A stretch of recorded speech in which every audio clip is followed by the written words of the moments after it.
And there is our thing, and there we go. Clickety-clack, starty start, and all that kind of stuff. 5 o'clock. There's Troubles in Paradise, the methodology of creationism. Typewriters and dial telephones and analog clocks. How positively medieval. And Troubles in Paradise, tortuganwordpress.com. Whoops. There we go. Stop that. And stop sharing. There we go. Okay. Clumsy oaf that I am. Welcome to our latest installment of Evolution Hour. By myself here, Jackson Wheat, my co-author on the new Rocks or Their book, is doing his job there down in Louisiana. So I'll be on my own here.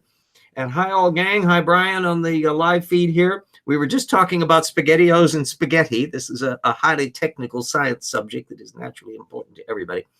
And as usual, the main topic of subject is Contested Bones, the Rupe Sanford creationism book that I've been going through and constructing a reference bibliography and tracking down all their sources and finding the measurements. It's been a boringly consistent task in that a big chunk of their stuff is authority quoting, and of the technical literature they cited, when you actually look at it, you find about half of it is misrepresenting the source. It's making some claims about it that's not actually true, and this one is no exception. The chapter here has been going on Homo naledi, which were those extraordinary finds a few years back of apparently a burial site where the hominids were found in a cluster in caves in a context that suggests they were deliberately put there rather than just being dragged by animals and all that kind of stuff. And hi BJ, another person in there, and Nidair. Who cares about a creationism book? Spaghetti is much more interesting. You have a point, Nidair. Yes, yeah. Well, I'll share what I was saying. As someone on a low budget, and people in the chat have often been on food assistance, and I've still got food assistance technically on my end, we pay close attention to what to eat and how expensive it is to get. And spaghetti is, of course, ridiculously accessible. It runs about $1 a packet at the grocery stores around in here, which is enough to get about 4 meals out of. So you can do that, and sauces are often on sale and all that. But one trick that I learned, insects are cool. Hi. One trick I learned from watching old Alton Brown stuff was to have a bowl prepared with olive oil and garlic in it. And I use minced garlic that's in a jar and all that's a little bit faster, but you can use fresh garlic if you can afford it. And a nice olive oil. And extra virgin works perfectly for everything, for all practical purposes. You don't have to have multiple oils. I don't have any kind of oil anymore other than just extra virgin olive oil. I use it for cooking and everything. Anyway, that acts as a steep. And then when you take the pasta out, you dump it in there and you coat it around so that you're now coating it with a light covering of that garlic-infused olive oil. And it keeps it from getting smushy for leftovers, and you can go days and days that way. And so it's very, very, as opposed to this blob of amalgamated starch that you can get otherwise. And I'm a great believer in that. So that works out there. So there's the cooking tips from RJ here in Spokane. Yeah, they are. So don't expect me to do a cookbook anytime soon on that, but there's a handy little hint. Anyway, the creationist book, it's still fabulously useful. Creationist books can cause you to have pus coming out your ears of frustration reading them, but from a source methods point of view, they are gold. They're like reading comic books and anything else. They can be deliciously entertaining if you play it from a source methods point of view. And as you've been seeing that there's in the previous episodes that I've been running on and on and on and on about this, we get the same thing. One of the statements that came up here, that the current example is this humeral torsion angle, which is the humerus bone and the particular bending and curvature of it, that apparently relates to athleticism, which they're making a big deal about. But the argument is the approach that the creationists have done is to parse the data field down into little teeny niblets. And by comparison, to try to imply that that certain taxa has got to be just human, as opposed to other taxa have just thoroughly on that. Insects are cool says they finally finished reading Darwin's Doubt. Wish you could come on the show. We could just chit chat about that kind of stuff and find out what your reaction to it is. But Darwin's Doubt, for those of you who don't know, that's Stephen Meyer's book that came out, I think 2012, 2013, somewhere around in there. Which is mainly about the Cambrian explosion and the assertion that new information was required to make organisms, of which he doesn't get into a great deal of data on what new information he thinks, new genes, what new homeobox genes, what, and then a burial down in the background as to what actually is what. It's I did one analysis on just the punctuated equilibrium chapter, which I put up at TIP some years ago, because he falls into the category of a hit and run. It's his long chapter of authority quotes, and he never actually discusses any data that's supposed to relate to what's being punctuatedly equilibriumed or not. And it's because he doesn't get that far, and falsely claimed flat out that the allopatric speciation concept was invented by Stephen Jay Gould and Niles Eldredge, which is just flat out wrong. And ironically, he doesn't discuss Ernst Mayr, the guy that actually came up with that allopatric notion, although even he was building off of other stuff from Dobzhansky and all the rest. And so in the Punk-Eek chapter of TIP, I go into all of that stuff and discuss all the little fiddly bits and all that. So, and I bumped into Steve Meyer when he was here in at Whitworth College in Spokane. He would have lectures and stuff, and he was first time I saw him was in '97 or so, when he helped organize a creation week at Whitworth, which I attended one episode of because I was working at the time and couldn't attend their evening sessions and that. I was on swing shift. And so I was able to attend just one.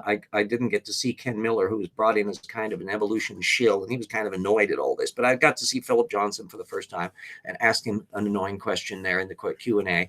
And eventually Meyer decamped to the Discovery Institute, where I suspect he earns way more money. I think it's like 150 grand he's pulling down at the Discovery Institute, which is nice work if you can get it. And for doing nothing in that sense, I think I work just as hard as he does. And thank you, Patreons, which I'll be thanking you in due course about that. I'm nowhere near that level. The other person who pulls down about the same amount, 150 grand plus perks, is Ken Ham. And his bunch in there. I don't know about the breakdown of how much scratch Ken Hovind and some of the bottom feeders deal with, but I suspect it's above my pay grade. Anyway, Insect says, just read it cover to cover. Now I want to go back through it and check the sources. Yeah, for that, you'll want to open up to those footnotes and references. He's got a modest bibliography. I did a quick look through. Is about 800 sources, which is not a lot. His other book, The Signature in the Cell, is also about 800 sources, and I don't know how much overlap there is on that. But you'll want to particularly look, a lot of the referencing and discussion of like what phyla there are is buried in the notes, not in the main text, because he's not really anxious to have you see a lot of that stuff. And so one thing you'll definitely want to pay attention to is the chordates, and pay close attention to the hemichordates and the tunicates that are at the base of that bunch. And then the other one that I think he doesn't even mention at all are chelicerates, or chelicerates. I'm probably mispronouncing it. That's the spiders and scorpions and horseshoe crabs, because the problem is, I went through this. If you want to download the 3 macroevolutionary episodes, or what I did in the old TIP Dem Bones chapter, I have a thing on the 3 macroevolutionary episodes of a phyletic chart that I compiled, and there's been some modifications I'd need to put to it since, but it's basically correct, which is about that there are roughly 35 animal phyla, of which half don't have a fossil record at all, let alone going back to the Cambrian. And so how do you know what phyla were there? And some of the ones are objectively spotted in the Cambrian because of their evolutionary ancestors, and chelicerates are that the ones are formed, they don't even have the chelicerae yet, which is the diagnostic feature of the phylum. Those are kind of a derived character in this systematic. And so, yipes, the chelicerates that you've got in the Cambrian are transitional forms. They're basal groups. And you find that the chordates the same way. The very first chordates are little wiggly things that look like lamprey larvae, exactly as evolutionists were expecting them to. So he doesn't go into a lot of that stuff in the book. And the other matter will be the extent to which Meyer has never really worked out what the hell he thinks happened. He doesn't have a functioning map of time in his head. It's just a vague, he's aware of the chronology. He knows we're talking millions of years involved, and it's 500 million years ago for the Cambrian. But he doesn't really ponder what his design model is and what was being designed, all of these phyla or anything related to anything, and what was going on in the Precambrian, and why was it taken so long for the designer to get to the making of multicellular organisms. These are all philosophical issues that you would need to think about if you had a model you were attempting to deal with. Brian says snake oil always sells better than reality. I won't say always, but H.L. Mencken sniped back in the 1920s that no one ever lost a dime underestimating the intelligence of the American public, and that probably applies globally and still applies today. After all, Donald Trump is president, so there's a thing of it. Insects are cool. Still wondering how to find an extra virgin. Brian Stevens, 2019. Yeah. So this is going to be part systematics, taxonomy, and anti-creationism and cooking show today. So we're going to have to, where at least I don't have a little pot and pan out here and spatula to be able to do any demonstrations. But the idea of an RJ cooking show should probably strike terror into the hearts of all people. Anyway. At one point, I put up some links as usual. I would list everything that Rupe and Sanford put up as sources, but if it's not available open access, you're not going to be able to fact check it. So I do put up links to things where you can get the full text of the paper and read on your own. Don't take my word for it. Anyway, at one point, one of the notes that he links up to Larson's Homo floresiensis and the evolution of the hominin shoulder paper, which I think I have that on the listing. That in Rupe and Sanford's text, it says, just like Naledi, the hobbit exhibited an overall modern human anatomy, except for a few traits such as low humeral torsion angle, and offered that one source as the example. Now, you read through that, and you can tell me if you think that the position of Larson et al. Is that Homo naledi is just a variety of human beings, when their entire work argues the opposite, and including other papers. In one of this one that he listed as a source, I didn't put it in because it wasn't available open access, but Homo floresiensis are not modern human Homo sapien cretins. Some of the ones that let me see if I got a printout of it for you. The Journal of Human Evolution, February 2012.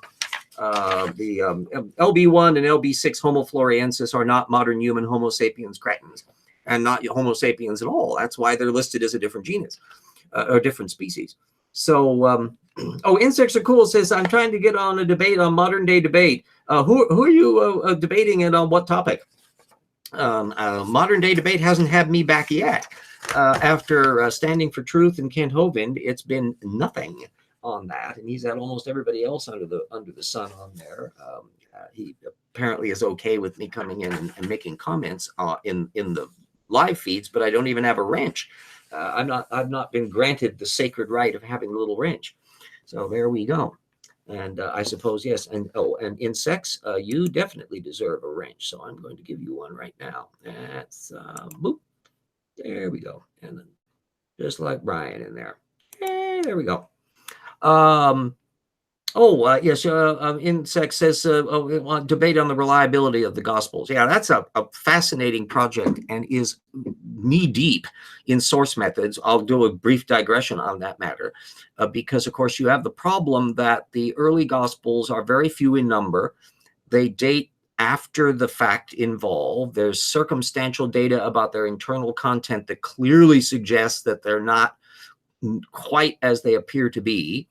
One, the Gospel of Luke is by definition a secondary account, and we have no clue what he used for primary source material. Luke says he interviewed people. Who?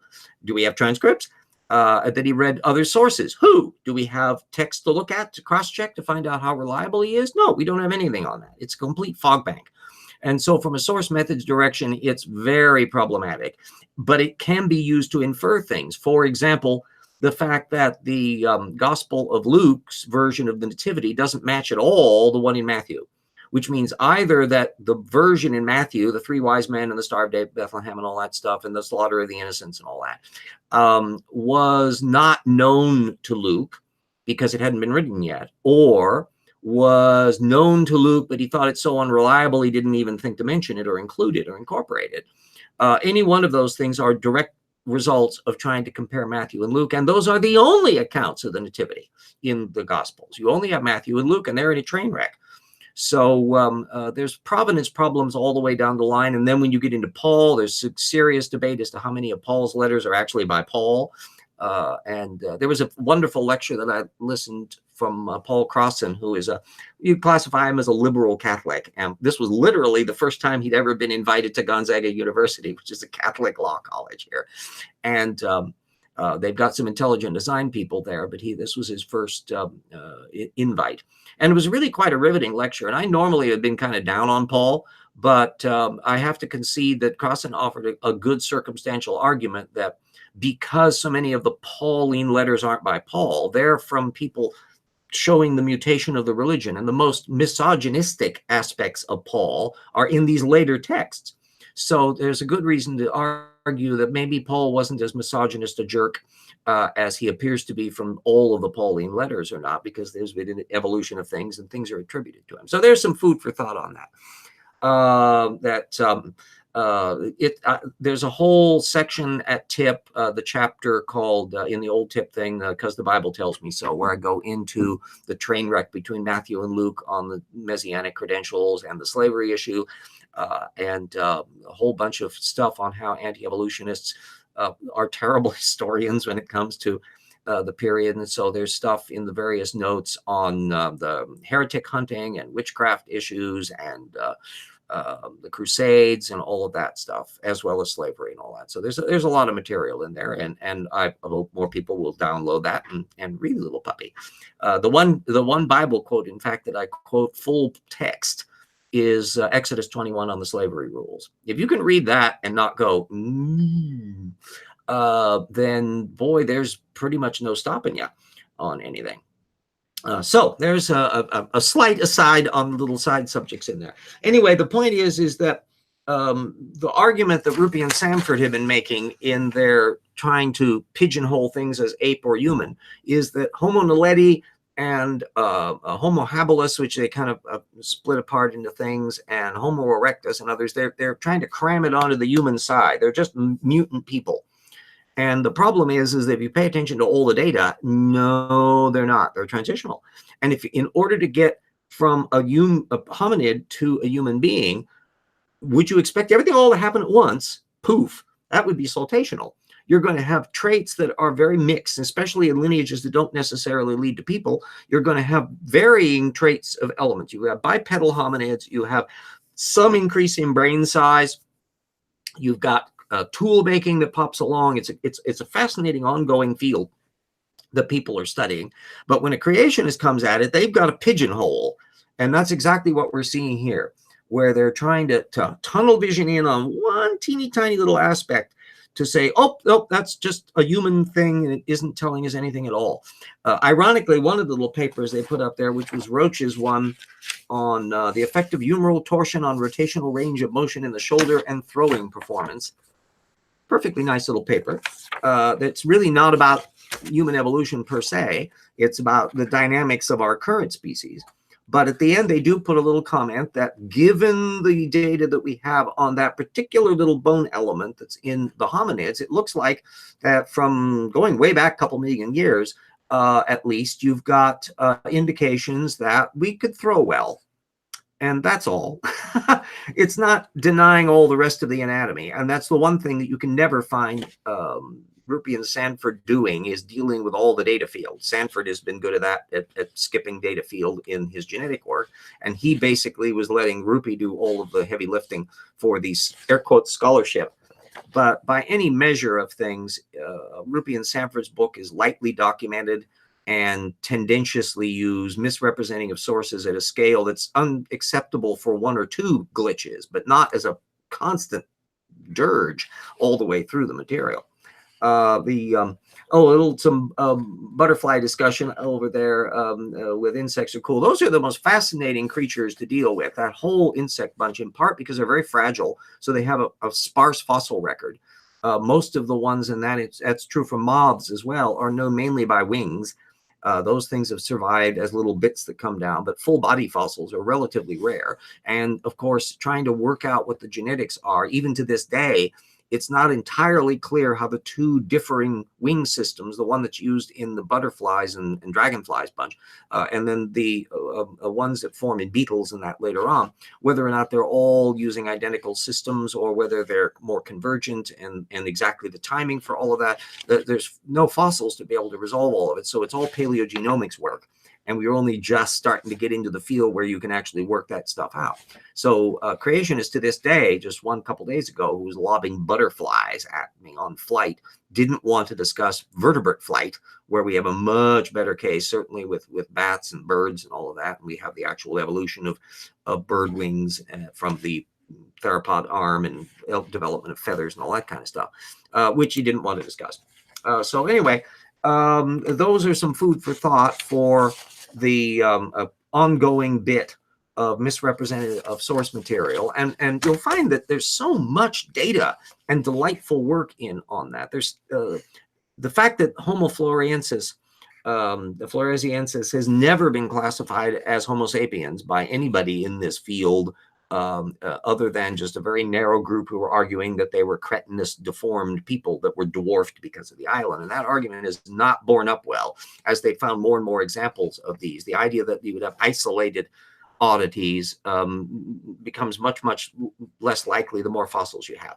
So it looks like that it's a legitimate taxon, and it seems to have more affinities with Homo erectus, although given what we know about how humans have been able to interbreed with the Dmanisi bunch and Neanderthals, that it's highly likely that in this multi-regional mode of differing demes floating around in the various branches of Homo erectus, there's been an awful lot of gene flow going on in there.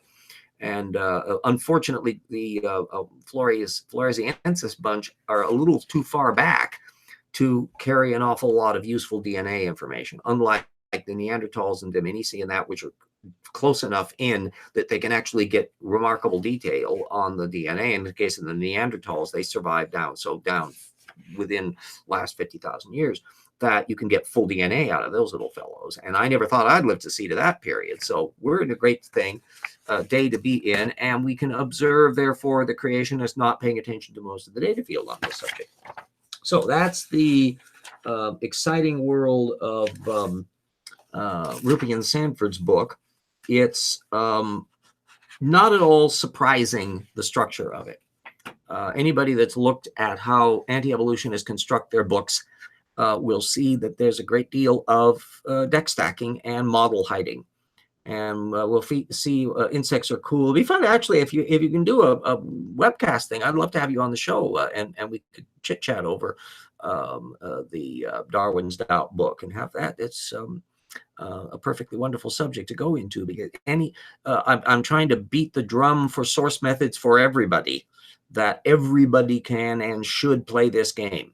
That whatever you read, the most important part of the book is at the bottom or the back, the footnotes or their bibliography or their background references, because that's where they're allegedly documenting their argument. It's not the front up text. And whenever you see a claim being made and there's no reference for it, ooh, that should be giving you, especially if they're a footnote happy fellow, the moment they don't give you a reference, that's Insect says, sure, you can talk about it sometime. I think you should look more at the sources first. Absolutely. Yeah, go through and if there's any particular, what you want to do is look at things that are in areas that you're intrigued with. Arthropods, since you're an insects person, that would be an area that you might want to be most interested in, and look at what arguments he's making, read about the systematics of those, find out how much of the systematics Meyer is bumping into and how much he isn't. And that's one of the advantages. At least he's got a bibliography, because you can check quickly to find out whether or not he cited it or not. Or, I mean, at least it's in the references. Locating exactly where he cited it is another matter. But I think you will discover that Meyer mire is not that deep in terms of paying attention to most of the detail. And of course, there is no intelligent design systematics at all. The creationists at least try to do baraminology, but intelligent design has never attempted to work out what's related to what at all. And this is just as true of Meyer as it is of Beckley today, who's an actual paleontologist and a systematist. He should be coming up with his intelligent design model of things if he ever had one. Insects, of course, she's also reading Debating Darwin's Doubt, which is like part 2 of the book. Yeah, it's kind of a response to critics and things like that. I haven't had a chance to, I don't have that one in there. There's an awful lot of repeating the same tropes bit in intelligent design apologetics, but the same thing happens with Rupe and Sanford and their world. They're beating the same horses. They have a dogmatic model, and they don't think about things outside of that frame. But you'll always want to look to see, you're going to make your best case. If you have the data, good gravy, give it. And if you have a model, flaunt it. Tell what you think happened. Work out why your model should say something different, otherwise you can't test it, between that and the competing model, and explain the data. Show by the power of your argument that you can account for the data field better than your opposition can. That's how real science works. And you don't see that happening in anti-evolutionism. It's, well, you can't explain this. God of the gaps over and over and over again. And they can't give a model if they've never thought through what it is. So it doesn't matter whether they're young earth creationist or not. If they've never really thought it through, that I think this happened here, and then this happened there, and that happened there, and this design event occurred, and that's how we delineate it as a design event. That level of analysis has never occurred in anti-evolutionism, and I don't expect it to, because the model's wrong.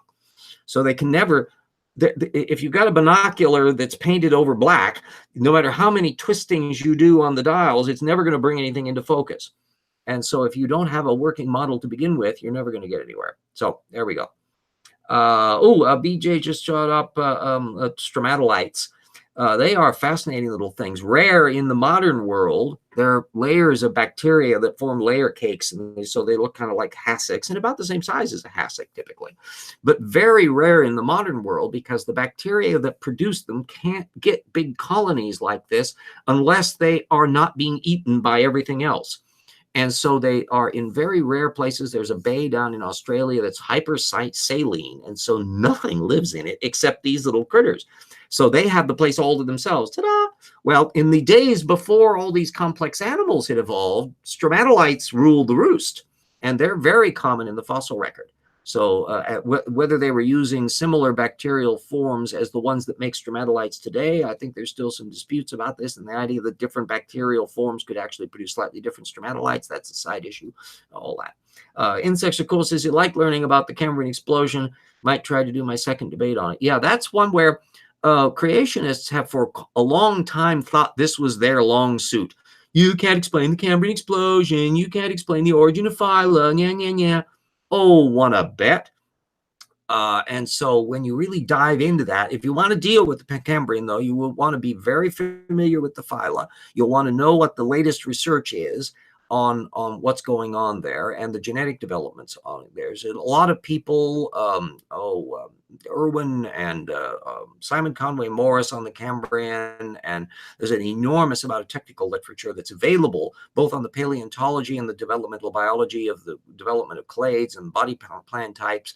So you can dive in at a lot of that area, and partly will be to get a clear familiarity with the field. Not only, and remember that it's a multi-layer thing, that you've got the Cambrian has a bunch of different zones in it. If you look in the 3 macroevolutionary episodes thing at TIP, the chart on there, you can see that I put the main Lagerstatens in there. There's Sirius Passet and Chengjiang in China, and the Burgess Shale, which is actually the most recent of the 3 that are the super duper deposits. They're all tropical in nature. They were all benthic deposits that belong to a particular ecological area. And probably the reason why there's such a level of preservation there is because of the ocean chemistry was different. And there's still debates about exactly what was going on in that. There are Cambrian deposits elsewhere. We got some little Cambrian stuff rare in Washington State up here, but they're basically trilobites. That's the reason why the Cambrian was thought of as the age of trilobites, for a long time because that's the only thing that got preserved easily. They had little carapaces in droves because they would molt. So you had tons and tons and tons of Cambrian trilobites. It's only in these rare Lagerstätten that you can see what else was living at that time. And if you don't have a Lagerstätten, those forms are invisible. So what was living in the northern climates? What was living in other areas of the world that didn't have that ocean chemistry? We don't know. All we have are more trilobite fossils. So it's much more tricky on that. Shelled reptile just meant Dickinsonia there. Well, there you're now, you're moving back into the Precambrian. Dickinsonia looks about the size of a floor mat or your bathroom rug. It's the fascinating thing about these Ediacara biota. And take note of, I use the word biota, not necessarily fauna. There's still a legitimate uncertainty how many or if those weird little critters that look like palm fronds and stuff are animals or not. And none of them are alive now. They're all extinct. So you don't have any genes to look at to tell, or their biology to look at to tell. So it's all done by inference. And unfortunately, none of the deposits that are involved with the Ediacara biota are quite at the Lagerstätten preservation level of the Cambrian thing. So we have blurry images of these things. They're not as detailed. So we can't look quite as closely as we can at those fantastically detailed fossils that are preserved in those Lagerstätten from the Cambrian. Now that's 70 million years after the Ediacara biota. And even the Cambrian has tens of millions of years in the early stages of the Cambrian before you hit these big burst things. And you've got, there's the Tomotian, and then the Manichaean. Manichaean, I think, is even earlier. BJ said they got classified as an animal finally. Yeah. And there's some indication in very recent paleontology that at least some of the Ediacara biota move, and therefore have muscles and have some kind of way. They're rightly animals. The other issue is, are they using homeobox genes? Now, I'm betting on the homeobox because that's deep roots before you even get into full-blown animal life. And so I'm thinking that the odds are that they're using homeobox genes too. But because their structures are so unusual, they have these symmetry things that aren't found in living animals, that there's still uncertainty is how can you get that mix from the homeobox genes that are producing arthropods and vertebrates? And shuffle them around. And bit by bit, I think they'll probably figure all of that out. So there will be yet more data for the anti-evolutionists to ignore. So, I'm about halfway through the show here. Let me get my obligatory shameless plug and thank you. Let me get my field up in here. And again, I apologize inevitably for being a clumsy oaf that doesn't move the buttons quick. All of that because I don't have a very sophisticated control mechanism in here. I'm an old fart who is doing the best I can under the circumstances, and I'm amazed that I'm able to do anything at all on this stuff. I mean, do you realize how astonishing it is that old farts and young farts everywhere have the access to the YouTube, and we can tell the people about it? But anyway, here's my patrons. Thank you for all the people who have been able to plug in and donate from whatever you can. It doesn't need much because by volume, the collectivity of lots of people doing a little bit together, and it's steady so that I can count on that coming in every month, has made a colossal difference in just this year once I finally figured out how to unlock the Patreon thing that had been piling up without it actually getting down to me. But anyway, we got our colleagues, Hendril and Eric, and our researchers, Keith and Fino and Brad and Ralph and Meet and Paulogia and Sur, and assistant researchers, Dyer and Doronko and James and Kyle and Nana and Staggles and Cirrus and Totasral, and friends, Eatmeal and Stephen, haha, and Marigale and Insects Are Cool, hi, you're in the room, and Daniel Johnson and Bo and Alex and Paul and Zeshi, and legacy patrons, there's Jen and John and Andrew DeWitt, who he had some financial troubles on his end, and he was just profuse sorry. Oh, I can't help you anymore at this. And I'm going, heck, guy, you helped at all. That was wonderful. And I am not at all. I don't want anybody in this bunch to ever be sacrificing their own personal welfare or their kids or anything else in support of anything that I'm doing in here. This should all be something where, oh gosh, I don't need to get a latte this week, I could throw that to RJ to say thank you on that. That kind of thing, if there's enough people doing it, is incredible accomplishments. Anyway, there's Mona and Sun, Skystone, and Everett. So there are our people. Thank you very much. And now I'm actually getting into receiving the revenue from that every month is just making a difference between light and day.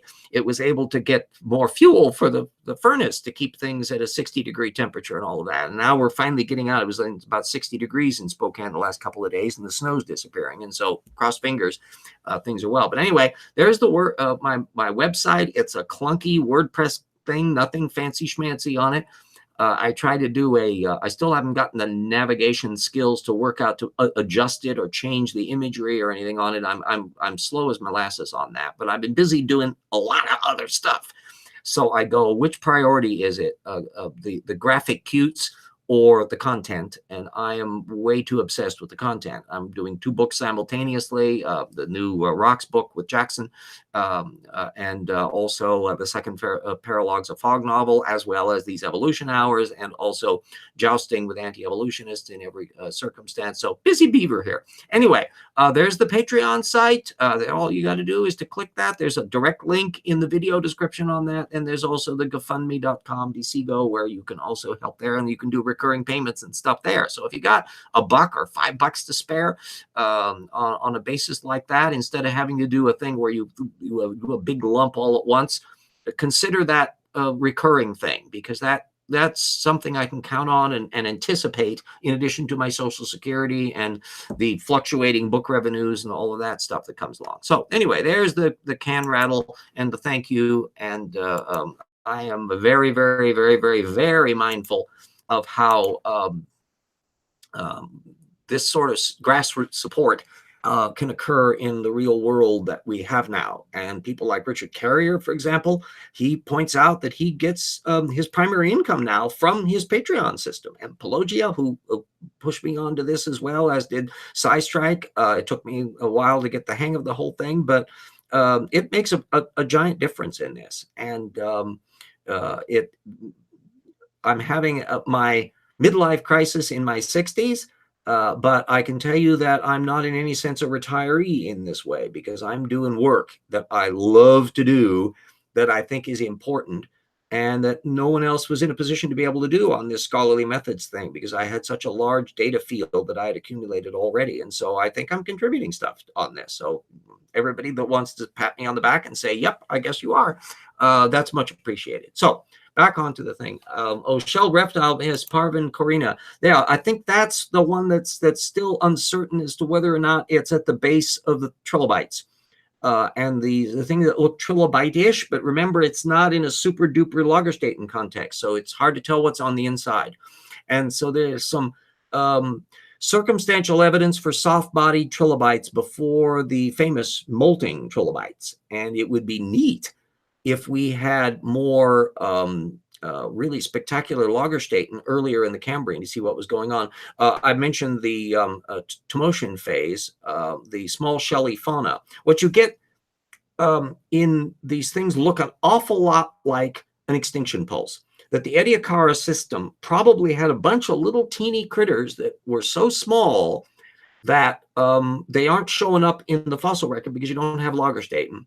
And the Ediacara system collapses and a lot goes extinct, but the little stragglers make it through, along with these a few holdovers from the Ediacara system, and mollusks start proliferating and make little teeny small shelly things. They look like tiny little ice cream cones. I saw some of them up in Drumheller at the museum there in Royal Tyrrell Museum, which is a world-class museum up there in Edmonton. I can definitely recommend. It's out of the middle of nowhere to get to, but it's an amazing museum because it's at an actual dinosaur dig site up there in Edmonton, outside of Edmonton.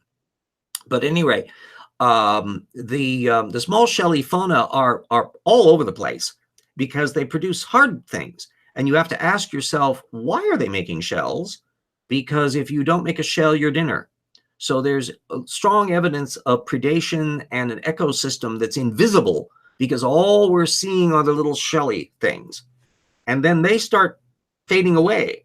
and the big Cambrian explosion, they become eventually all extinct and something else takes over. The stuff that we can see in the big Cambrian explosion start, in this vast proliferation of bigger and bigger arthropods, all the way up to Anomalocaris, which is classified in the arthropod group now. That's 2-3 meters long in some cases. That was the super predator of its time, the one with the weird shrimpy things and the weird mouth and all that stuff. And they're still examining more and more about what's going on with that. But of course, there's no living forms to look at. So anyway, the predator, shelled reptile correctly says, yeah, predator trace fossils in the shells of Cloudina. Yeah, they're little tubular shaped things, not very big, but there are little boreholes in a lot of them, which means there's something that's trying to get in to eat. We don't know what lived inside of Cloudina. No body fossils are available, just a little shell. And it's because they're in a Lagerstätten. So that Lagerstätten issue, it's what I call the Bermuda Triangle defense argument, which is, if you're going to say about the mysterious origins of something, where would you go to look to find out the mysterious origins? Are they difficult to preserve? Do they have Lagerstätten available? How much of them don't have a fossil record at all? And in fact, that's the thing that's the snag for working out the deep origin of the animal phyla, because these are soft-bodied creatures that are living in an environment where they don't fossilize easily, unless you happen to have the luck of the draw to get a coastal community that gets buried in a landslide, the way it was in the Burgess Shale, that freezes everything so that you can see all of that. But you're only seeing a tiny little ecological niche, and you don't know what their genes are. So everybody that tries to wave the Cambrian explosion at them, you might want to ask them, well, how many phyla are there? And are you saying all of those phyla appeared in the Cambrian?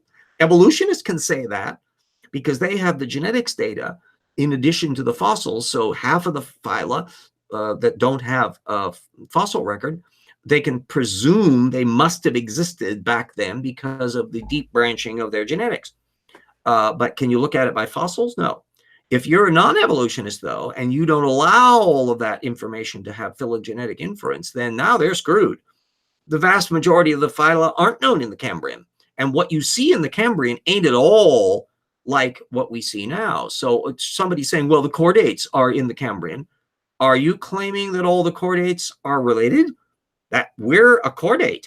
So that means the thing from little wiggly Hycoella and Picaya down to whales and wildebeests and us, that's all variation within the chordate phylum kind?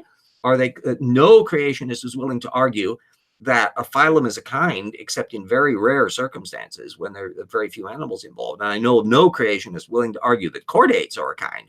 So that means that them bringing up the chordates' presence in the Cambrian is meaningless if nothing today is related to them.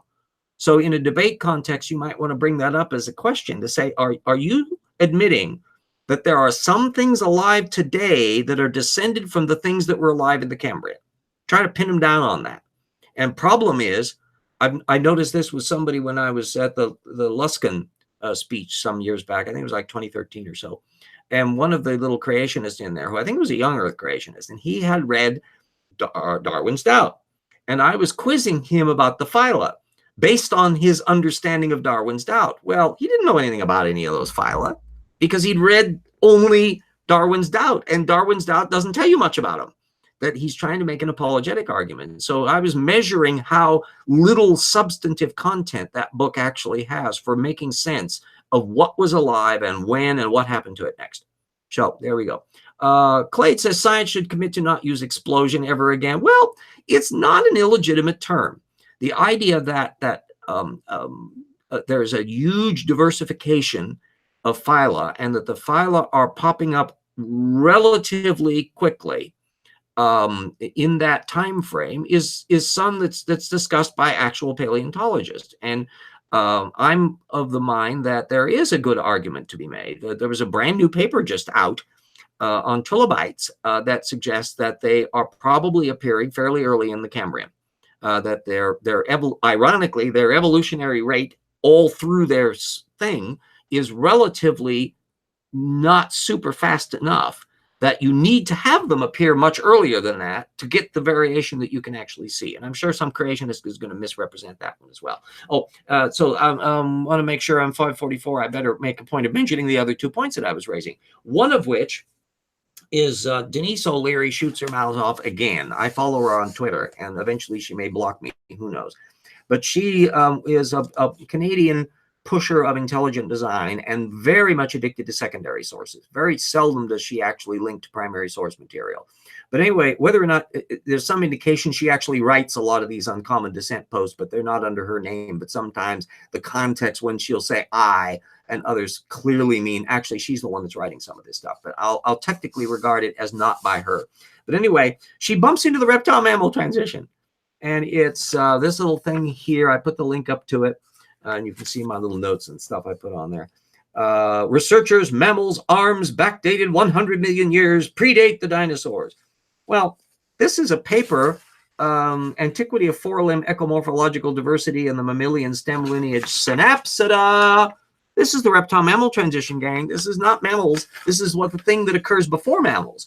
And so that puts Denise O'Leary as one of those who trips past the reptile-mammal transition. The paper, by the way, is an advanced copy thing. It hasn't actually hit PNAS yet, but you can get at it. And another thing that was interesting about it is the one co-author, Kenneth D. Angelzik, was, I believe, if memory serves me, the fellow that Kevin Padian recommended to me to vet my old Dynamania chapter back when I wrote the original tip work. And so I can give a little nod to Kenneth, who has since gone on to get his PhD and all the rest, but he was just a grad student back then in the early 2000s when I needed somebody to look through my arguments to make sure I was being valid and all.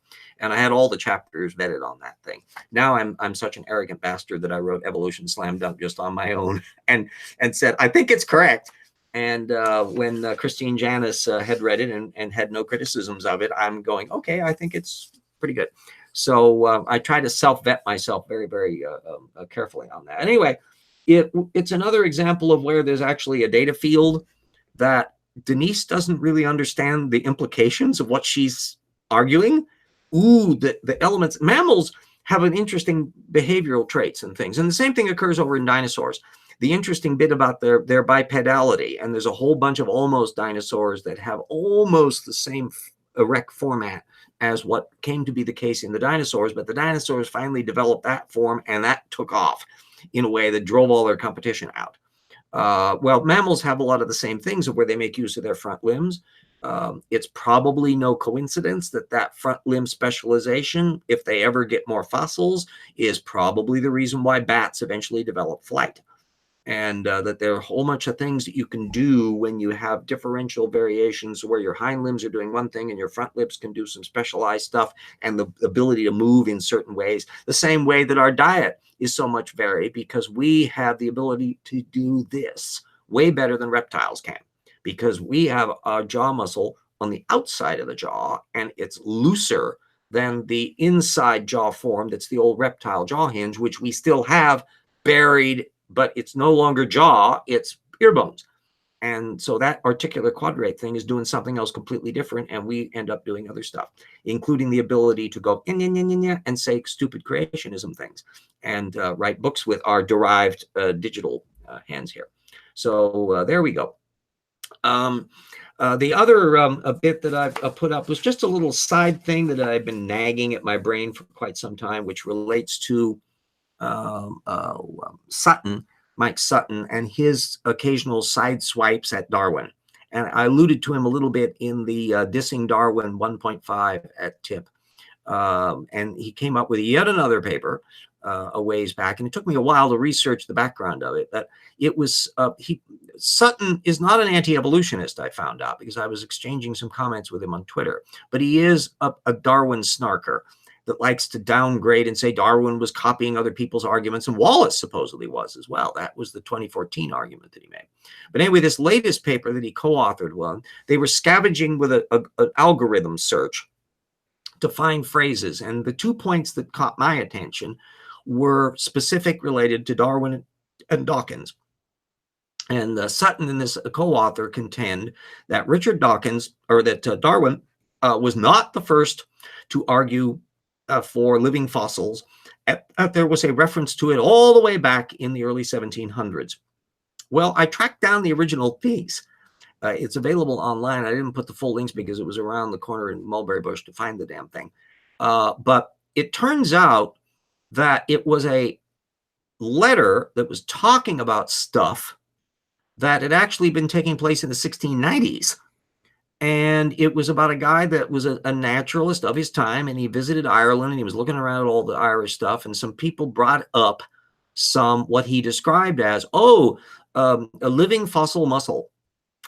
And what it sounded like was there were ones that had formerly known only by fossil form, and he happened to find one that apparently was still alive. And that living fossil as an adjective is not quite the concept that Darwin is talking about 100 more years later, relating to living fossils, which is the idea of a whole lineage that has remained relatively static over time. And the odds are that Darwin probably had never seen this Royal Society letter where the phrase occurs on one little tiny page. What are the odds that that's happened? I think it extremely unlikely that he would have ever bumped into this, and that he doesn't quite mean what Sutton is trying to imply it means. So there's one little point down on it. Brian Stevens says, well, without Darwin being out of date, the creationists would lack somebody to pick on. I still get creationists. Just yesterday, someone was saying, well, what does Darwin think about that? I'm going, Darwin's been dead since 1882. Do try to get a grip. It's 2019. We are awash with technical literature here. Why are you obsessing on Darwin? And so that's another point you want to bring up on it. Make sure you remember how long ago he lived. 1809 to 1882. It's real easy to remember there. 1809, he was literally born on Lincoln's birthday because they were time twins. They were both born on the same day. So if you want to remember what birthday Darwin has, just think Lincoln. And Lincoln had a copy of Origin of Species, by the way, in his library, unread apparently. He was going to get to it once he left the presidency, which, of course, circumstances intervened on that. Anyway, the other Sutton jab was against Richard Dawkins. And he was trying to argue, they were trying to argue that Dawkins didn't come up or didn't have priority on the selfish gene concept, that this was nicked from Hamilton in this particular paper from the 1970s, early 70s. And it turns out it was in a book. But fortunately, yay, my alma mater college had that book in their stacks. And so I was going over for a Darwin Day lecture and spent some extra time poking around in the library where I located the original article. And it turns out it's about the altruistic issue and the prisoner's dilemma. And along the way, it's not talking genetics. And there's a hypothesis in there that some of these things may or may not be driven by genetics. They may be because they didn't understand what was going on yet. They was just positing them, but they have a dynamic independent of their structure. And the idea that he mentions at one point, if a selfish gene is become protected or spread. And that was the only time in that entire article that he just used that particular phrase in a context where he was talking about how the altruistic element, if genetic, might end up becoming predominant. It's not a generic argument that genes can be selfish independent of their larger genetic context, which was the argument that Dawkins was making and has actually backed off from in recent years because it has limited utility. Genes they have some aspects in which individual genes skew things in terms of the overall preservation element. But remember, all genes are preserved as a unit with the entire organism. It's the entire genome that reproduces in an individual, not sections. So the idea that a gene, there's limits to how much a gene can be air quote selfish. And even Dawkins has had to back off on the selfish notion and say, well, I just meant it air quotes. I didn't really mean that they were selfish in that way. So it's beating a dead horse on this, that Hamilton wasn't talking about what Dawkins was talking about, and Dawkins has backed off of what Dawkins was talking about. So big deal. But anyway, the odds that Dawkins will have read as attentively this particular paper, which did not have this in its abstract and did not have that as its main argument, but buried as one line way down the road in the paper, did happen to use that phrase, selfish gene, is a long stretch to argue that Dawkins, who did in fact mention Hamilton in relation to this concept, was somehow stealing the notion from somebody else. So get a grip, move on. So anyway, there we are. We're almost done to the end of the show. See what's going on in the. That's one of the reasons why I do like to have somebody else on the show, that they can keep an eye on the live chat here, because I start thinking about stuff and they'll pay attention to what's happening in the questions in here. Brian says Brevard County here has a rescue zoo that until had 8 of the what animal little critters they got in there. We used to have a bit of a zoo here, but the climate's kind of awkward for it, and we're now reaching the stage where conventional zoos are becoming awkward, and they have now apparently only one really useful function, which is the idea that they can act as clearinghouses for preservation of endangered species and breeding of endangered species. But now that we have high definition televisions and internet, that people can gain access to the natural world in very vivid detail in a way that's probably more convenient than going to a zoo to see some poor razzle little animal traipse around in nervousness behind a cage. And then, of course, you still get these people that decide, this idiot person that climbed over the fence to get a selfie with a leopard, and the leopard thought of her as potential dinner. This is not a wise thing to do. Well, you don't have to worry about that online. So zoos are not obsolete, but the old zoological garden approach that was really coming into play in the 19th century in Darwin's era, where people didn't have any experience, most of them, with animals that were very unusual. And they were really a genuine way of seeing things. Circuses were doing the same thing, when they would bring, there were menageries that were literally brought along, not just elephants, to where people would see unusual animals that they would never have had a chance to see otherwise, except as a very badly drawn picture in a magazine somewhere. So that's become increasingly obsolete in an era of computer and television and high definition film. I mean, look at a David Attenborough documentary. Does really being able to see the animal up close and smell it improve your knowledge any better than the video will? I'm not entirely sure. So there we go. Oh, Insects X Jackson Wheat not here today. No, he's doing his job. So he was had to beg off. He works as I did when I went to college. I was a TA at that time, and so I had to work my way to help supplement the tuition. And that was a state college that probably is way cheaper than what poor Jackson has to face in the 21st century, where all the prices are jacked up enormously, and let alone the elite colleges that celebrities have to buy their way in through bribing and fakery. Oh my! I'm just a lowly schlub from a state college, but no fuss and bother or trickery was done in that. I earned my way through it fair and square. So anyway, yeah, he comes in whenever he can on it, and when he does, then we often go through what we're working on in the new book. I'll give you a brief summary of what we're working on there. Just thrashing through the kinds chapter. We're going to have a whole nice analysis on the stupidity of baraminology and the uselessness of it, and the double standards and the distance from data. And I've gotten some access to Todd Wood's book that Jackson hadn't had access before. And so we're going to be able to do a little bit to bring that stuff in there as well. So it'll be nicely up to date. That was from like 2008 in Wood's case. And it's called on the depending on the strangeness of kinds, which will be an in-joke for anybody that knows their Tennessee Williams, depending on the kindness of strangers, from Streetcar Named Desire with Blanche Dubois. So that's a little side issue there. But the main point of it is that baraminology can't ever work because it's wrong. The initial assumption that there are created kinds that are not related by natural branch and common descent is never going to fly. And even at their own level, they've had to acknowledge levels of interrelationships to get the kinds down, manageable to get on the ark.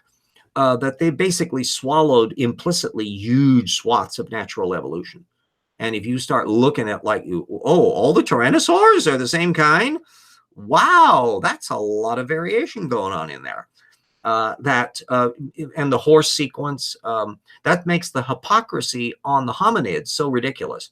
How can they accept so much variation in other groups and yet try to argue that Australopithecines are off the field by any systematics? So they get into just a complete muddle on how many kinds they deal with, and they can't really end up agreeing on anything, and they never will. Marsh, who came up with the concept back in the 1930s, got into a mess with the data field that he had at his time. There were enough species known, and genera and families and all the rest, and they were just dabbling into the early stages of genetics, but they didn't even know about DNA yet. Now we have way more fossil data, and we have way more developmental biology and genetic data. It's too much. They're never going to make it fit. But watching them try is hilarious, and hopefully it'll be a nice, entertaining chapter for everybody to read on that. So that's the little skivvy about what we've been up to on that. I've still got some major chapters to write for my end of the thing. I'm contributing 3, and then, of course, going through and adding extra material to Jackson. I think we make a fun team. Those of you who have seen Jackson and I either together or separately will know we have our particular interests. And I've admired Jackson up the yin-yang for his memory on these taxa names. Holy moly. I mean, I have to write things down, and I'm clumsily on the pronunciation and all that. He can just rattle this stuff off just from memory.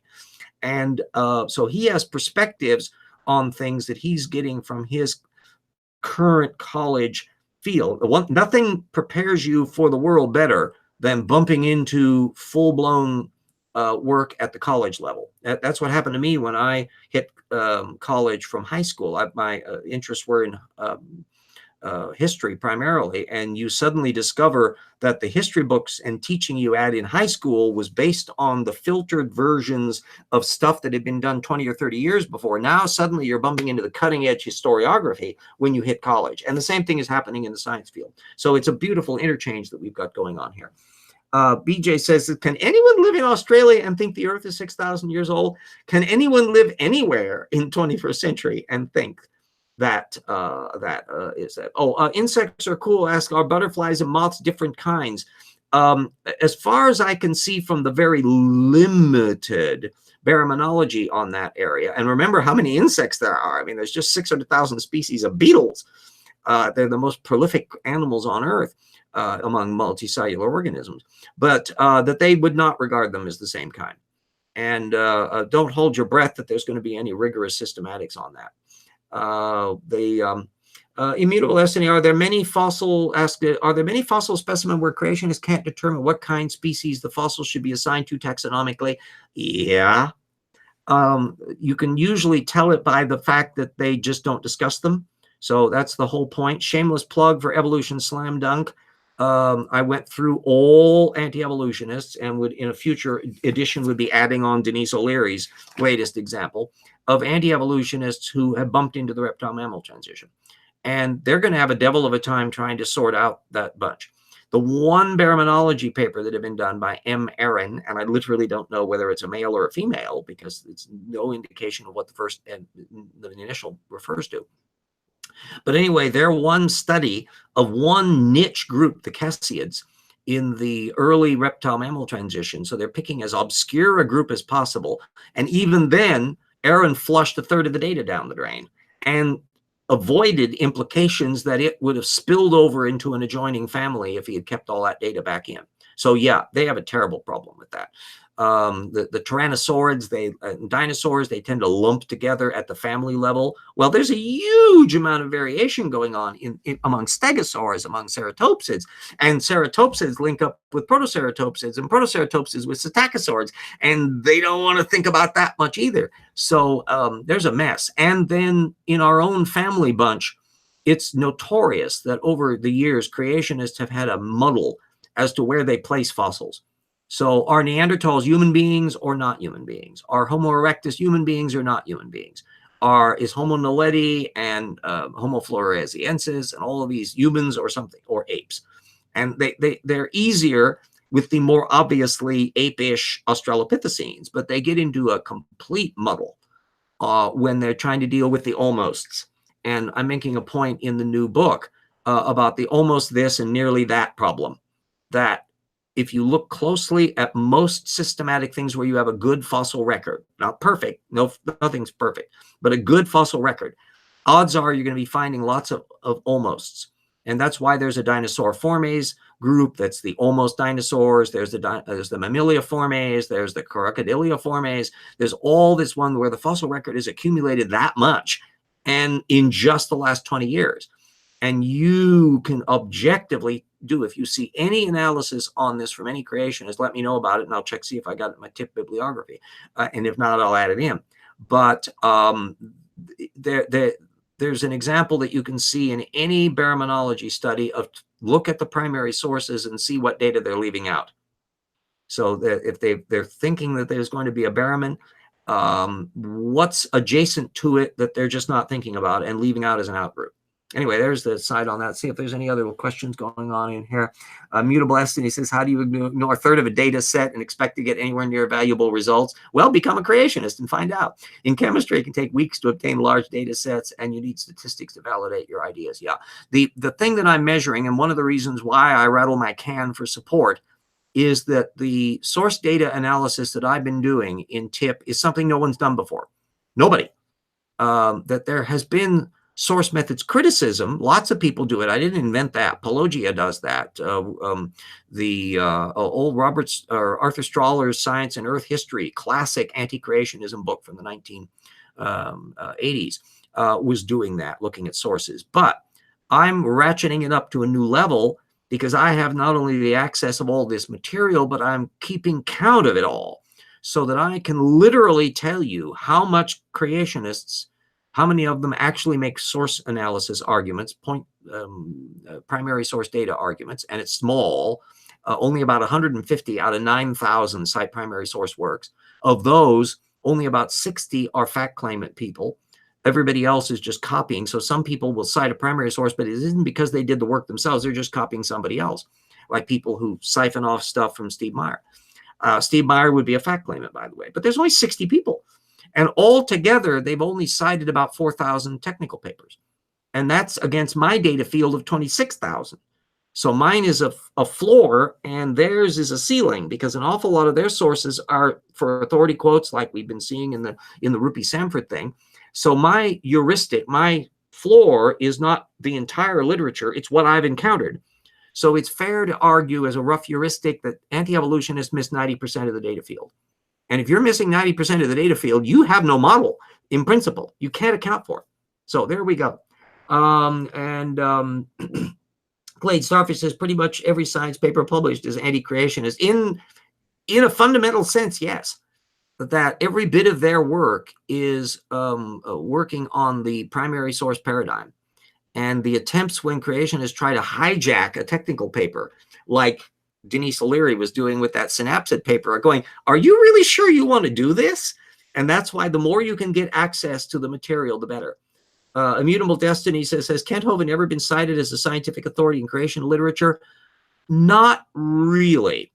Hovind is so off the wall, and I put my link to my debate with Hovind because I brought this stuff up. He's a bottom feeder, and he's a superficial bottom feeder. He is so off the wall that the mainstream creationists, the ICR and AIG bunch, don't cite him. And in fact, criticize him. There's been postings at AIG saying he's bad on theology and his science is wrong. I mean, how bad can you be when AIG thinks you're a pseudoscientist? The only people who will rely on Kent Hovind are bottom feeders like he is. So he's connected up with the Mount Blanco Museum types that are talking about Nephilim and go out on little dinosaur digs on the side. And you've got him connecting up with Carl Baugh, who's an old style super creationist, and the Baugh prints and the Paluxy River tracks long after AIG and even Creation Wiki have kind of backed off from the Paluxy tracks. You still get Baugh and Kent Hovind types pushing this stuff. So he's definitely a bottom feeder. And therefore, I call him the Donald Trump of creationism, that somebody who's so unreliable, so tendentious, so prone to misinformation that anybody who takes him seriously can't be taken seriously. And to their credit, the creationists at AIG level, at Answers Research Journal and things like that, they try to be sciencey. Todd Wood is trying to be sciencey, but there's only so far you can push that if you're flushing 90% of the data field down the drain and never work out what your model is in detail. So there you go. BJ says, holy cow, Devin Cow now has over 500,000 followers. yes, there's a weird mixture. I am very grateful for everybody that follows me and everybody that subscribes to the channel and all the views, but I am a small potatoes character compared to a lot of the fields on this. I look over with cringing envy at the number of supporters that Kent Hovind has online, the number of supporters that Ken Ham has, the ones in the intelligent design movement, and as well their financial support and the book sales. Little C. Brown, who is a young Earth creationist who's been defending Sanford, if you've been looking at the comments on these videos over the past weeks, he went out and bought Rupe and Sanford's book because I was criticizing it. So Rupe and Sanford made some money.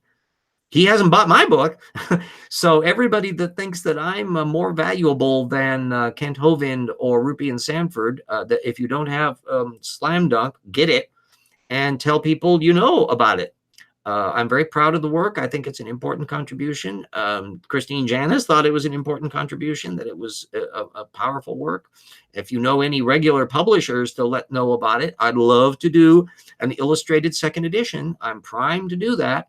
And I'm just a lowly little schmug with my little self-published book down here at the moment. So I need some higher guns to get involved to help pull on this to get that done. But I've got a big stack of stuff downstairs, and the latest Denise O'Leary will go in that would get added in so that an updated version would have the pictures that Janice thought were really important. And I would have loved to have put illustrations in, but I didn't have access to them. I didn't have rights to them. And I had to rush the book out and get that in the thing to get some revenue stream going. And that's been very helpful. I actually have gotten royalties off of these things. So technically I'm a published author that gets paid for it. So Mutable Destiny says, Lee Tubiger says, you don't have Kent's tax breaks or cheats either. Yeah, I can't write off my taxes on that. And I don't have thousands of supporters funneling prayer gifts to me all the time in the way that he would.